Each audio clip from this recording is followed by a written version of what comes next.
জল নিতে আর মনে চাই নাকি না না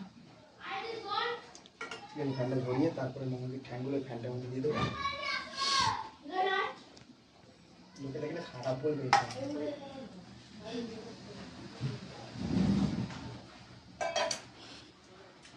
আজকে খেয়েছি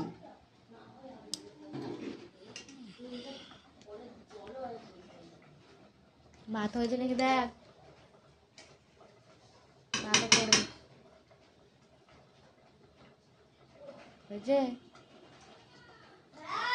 হয়েছে মুখে করা বল হালকা টাইট আছে ঠিক আছে কর নামিয়ে না হয়ে গেল কি রান্না করবে আজকে মাংস আর সাথে সবজি দুটো মুরগির পায়া দেখ খেয়ে দেখ তাহলে বুঝতে পারবি ফ্যানের মধ্যে রাখো হয়ে যাবে এর দামটা বলে দাও ঠান্ডা ছাড়াবো